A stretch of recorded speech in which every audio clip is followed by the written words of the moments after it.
every week, our friends at the Dairy Queens of Northwest Edmonton and Sherwood Park. And this is Palisades, Namao, Newcastle, Westmount, and Baseline Road.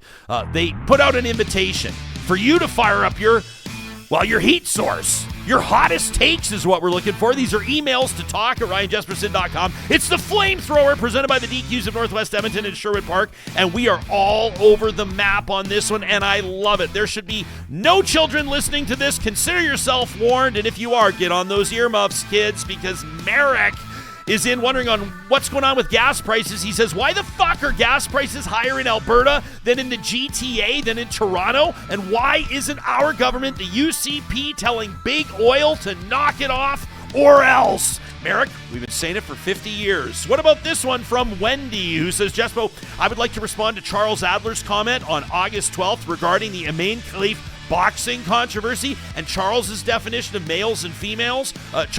This was Charles' famous quote. I've always believed if you're born with a dick, you're a man. If you're born with... Okay. I believe it was the first time anyone said dick on Real Talk, by the way. I wouldn't have put money on that being Charles Adler, but I digress. So Wendy says Charles might be old-fashioned, so to speak, about who he thinks are male and female. I have no idea what being old-fashioned has anything to do with it, but at the same time, he claims that he believes in science. Well, science tells us that the idea of just two sexes is overly simplistic and that sex and gender are not the same thing. That from Wendy. Thanks for chiming in, Wendy.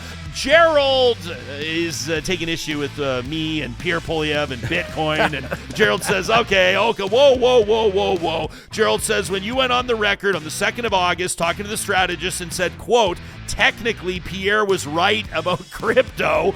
He says, so the earliest that I can find on record of Pierre Poilievre talking about crypto is on March 28th of 2022. And Gerald, that's the date that Corey used on our August 14th episode where Johnny and I talked to you and compared Bitcoin and the S&P 500. That's that same date, right? March 28 of 2022. He says at that point, Bitcoin was about 58 grand Canadian. Today, it's like 94 grand. As I'm reading this, it's down a little bit from there. He says, so if we just look at this, the man's a genius, right? 60% return. Gerald says, but you got to dig into a few things. Number one, he called crypto recession-proof and inflation-proof, and it is not. Gerald, you're right. He says, Pierre was speaking to the country, not savvy crypto investors. And if you bought in early April of 2022 and you saw your investment cut in half by the end of the year, you wouldn't have recovered until December of 23. So there is that. He says, again, Pierre wasn't speaking to savvy investors, and he didn't only stipulate Bitcoin. It was a general crypto discussion, and that could easily lead to people buying less stable coins, some of them which are completely gone today. Gerald's absolutely right about that.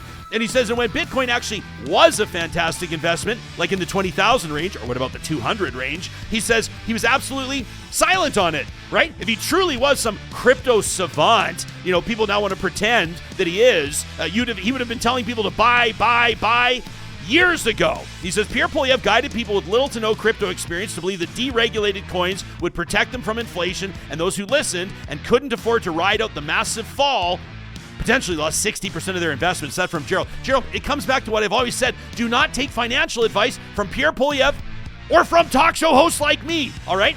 How about this one from Jill? Jill owns a business. Typically, businesses don't want to be named. They don't want to be named on the Flamethrower, presented by the DQs of Northwest Edmonton and Sherwood Park. Yeah. But I think this one looks pretty good on Jill, so we're going to name her business. It's a pet industry business in our home city of Edmonton called Tails. That's Tails with a Z. And Jill, I'll let you know that that's where our dogs go to get their grooming done. Your team's amazing. She says, I own Tails in Edmonton. And she says, we're building a really cool facility for pets offering a variety of services. And one of them is our pet spa. And after groomings are done, we send out a quick survey asking people how satisfied they were. And Jill says, I just received this response from SG, who reacted negatively to a Pride display that we had in our store a while back. And SG goes on to talk about how, Pride has nothing to do with pet grooming, and says the obsessive overkill of defaming the rainbow on the counters of Tails and trying to represent sexual dysfunction and perversion and pedophilia. Well, anyway, you get the idea, right?